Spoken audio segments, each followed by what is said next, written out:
আমার বন্ধুগণ, বলতেছিলাম যে পৃথিবীতে আল্লাহ রাব্বুল আলামিন নবীরা তাদের চরিত্র দিয়ে বিপদের মোকাবেলা করে, দুনিয়ার সামনে কঠিন বিপদের মোকাবেলা করে অবিচলতা, দৃঢ়তা দেখায় গেছেন যে কেমন করে এই পৃথিবীতে বিপদের সামনে মোকাবেলা করতে হয়। ধৈর্য ধরতে হবে, বিপদ আসবে পাহাড় সমান হয়ে, আপনাকে ধৈর্য ধারণ করতে হবে সেভাবে বুক বেঁধে। যেহেতু এটা যদি বিশ্বাস হয় যে আমার কিসমতে যা আছে তার থেকে বেশি কিছু হবে না, তাহলেই আপনার ধৈর্য আসবে, ভয় পাবেন না। কথা ঠিক কিনা কন? এবারে হযরত হুদ আলাইহিস সালাম সম্পর্কে আল্লাহ রাব্বুল আলামিন বলেন, হযরতে হুদকে যখন ষড়যন্ত্র হলো কাফির বেঈমানেরা তাকে মেরে ফেলার জন্য যখন সরকারি ষড়যন্ত্রে লিপ্ত হয়ে গেল, হযরতে হুদ সমাজের এই চ্যালেঞ্জের মোকাবেলা করলেন। হযরত হুদ বলেন, ফাকিদুনি জামিআন সুম্মা লা তুনজিরুন ইন্নী তাওয়াক্কালতু আলাল্লাহি রাব্বি ওয়া রাব্বিকুম। আমি তোমরা তোমাদের ষড়যন্ত্র আমার বিরুদ্ধে যত পারো আমার বিরুদ্ধে ষড়যন্ত্র চালাও, এতটুকুন আমার অবকাশ দিও না। আমি এমন আল্লাহর উপরে ভরসা করেছি যার হাতের ভিতরে তোমাদেরও জান আর আমারও জান। যা পারো তাই করো।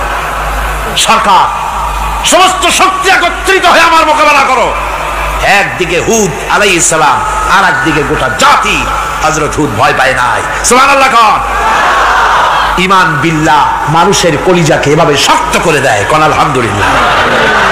এবারে এই বিপদের, কঠিন বিপদের মোকাবেলা করে আমার রাসূল যে প্রমাণ দিয়া গেলেন, আমার রাসূল যে কঠিন বিপদের মোকাবেলা করলেন, ভাইয়ের আমার, হিজরতের রাতে সওর পাহাড়ের ভিতরে যখন তিনি আশ্রয় নিলেন, হযরতে আবু বকর সাথে ছিলেন। হযরতে আবু বকর রাদিয়াল্লাহু তাআলা আনহু বলেন, হুজুর আপনি দাঁড়ান, এটা তো পাহাড়িয়া গুহা, গুহার ভিতরে সাপ থাকতে পারে, বিচ্ছু থাকতে পারে, আমি আগে ঢুকি, বিপদ যদি হয় আমার উপর থেকে হয়ে যাক। গুহার ভিতরে নেমে গুহা সাফ করলেন। এরপরে হুজুরকে ডাকলেন, হুজুর তাশরীফ নিলেন গুহার ভিতরে। এরপরে হুজুর বললেন, আবু বকর, পাহাড়ে হেঁটে হেঁটে 2-3টা পাহাড় পাড়ি দিয়া যাওয়া লাগে সৌর পাহাড়ে। মদিনার সোজা রাস্তা হুজুর ধরেন নাই, মেসফালার পথ দিয়া জাবালে কেদোয়ার উপর দিয়া 3টা পাহাড় পাড়ি দিয়া তারপরে হুজুর গেলেন সৌর পাহাড়ে। গুহার ভিতরে হুজুর তাশরীফ নিলেন। বললেন, আবু বকর তুমি বসো, তোমার উরুর উপরে মাথা রেখে আমি একটু আরাম করি। হযরতে আবু বকর বসলেন, হুজুর তার উরুর উপরে মাথা রেখে ঘুমায় গেলেন। আর এরপরে কাফির বেঈমানেরা তালাশ করতে করতে কাফেররা এসে গেল পায়ের চিহ্ন দেখে দেখে গর্তের কাছে। হযরত আবু বকর ভয়তে কেঁদে ফেললেন, আহারে আর তো উপায় নাই, এবার তো ধরা পড়ে গেছি, এবার নবীজিকে মেরে ফেলে দেবে। নবীর মহব্বতে, নিজের মহব্বতে নয়, নবীর মহব্বতে কাঁদতেছিলেন। হুজুর বলেন, হুজুরের ঘুম ভেঙে গেল। বলো, আবু বকর কাঁদো কেন? ছেলের কথা, মেয়ের কথা, বিবির কথা, বাড়ির কথা মনে পড়লো নাকি? হযরত আবু বকর বলেন, ইয়া রাসূলুল্লাহ, আল্লাহর কসম করে বলি, যেদিন ঈমান এনেছি এই কলিজার ভিতরে মা বাপ, স্ত্রী, পুত্র, পরিজন, এমনকি আমার নিজের জীবনের চাইতে আপনারে বেশি ভালোবাসি। কাঁদো কেন? কাঁদো কেন?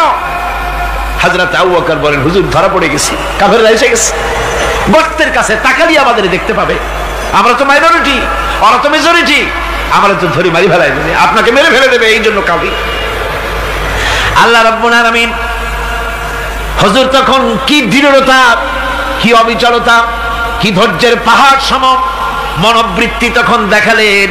আল্লাহ কোরআন শরীফে চিরকাল যাতে মানুষেরা হেদায়েত নিতে পারে সেজন্য হুজুরের কথা উঠায় দিলেন কোরআনে। আল্লাহ পাক বলেন, ইযহুমা ফিল গার ইয ইয়াকুলু লিসাহিবিহি লা তাহজান ইন্নাল্লাহা মা'না।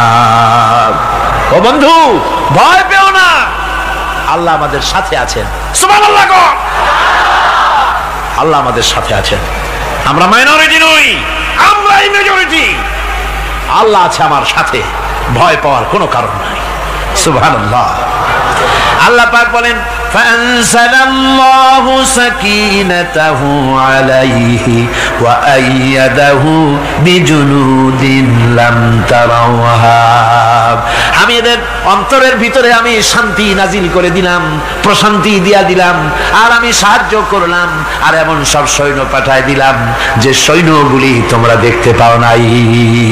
সুবহানাল্লাহ ওয়া বিহামদিহি। ভাইরা আমার, রাসূল করিম সাল্লাল্লাহু আলাইহি সাল্লাম এই বিপদের মাঝে, চরম বিপদের মাঝে অবিচলতা, দৃঢ়তা, কঠিন আত্মনির্ভরতা দেখিয়েছেন। এগুলি হলো ঈমানের ৫ম নম্বরের উপকারিতা। আল্লাহর প্রতি ঈমান আনলে এভাবে পাহাড় সম ঈমান মজবুত হয়ে যায়। জেলের পরোয়া করি না, ফাঁসির পরোয়া করি না, শহীদ হওয়ার পরোয়া করি না, মেরে ফেলে দেবে, উড়ায় দেবে, হত্যা করবে, পরোয়া করি না। পরোয়া করি কেবলমাত্র কাকে? জোরে বলেন কারে? এইরকম মুসলমান হাজার হাজার লাখ লাখ দরকার নাই, ৩১৩ জন যথেষ্ট। কয়জন যথেষ্ট? ৩১৩ জন যথেষ্ট। বদরে যারা জান দিয়ে মাল দিয়ে দিনকে প্রতিষ্ঠিত করেছিলেন, এরকম ৩১৩ জনই যথেষ্ট ছিল। এই দৃঢ়তা, এই অবিচলতা, এই ঈমান, এই ধৈর্য শিক্ষা দেয়, এই উপকার করে ঈমান বিল্লাহ। আল্লাহর প্রতি ঈমান আনলে এভাবে পাহাড়ের মতো শক্ত হয়ে যায় কলিজা। কোন আলহামদুলিল্লাহ।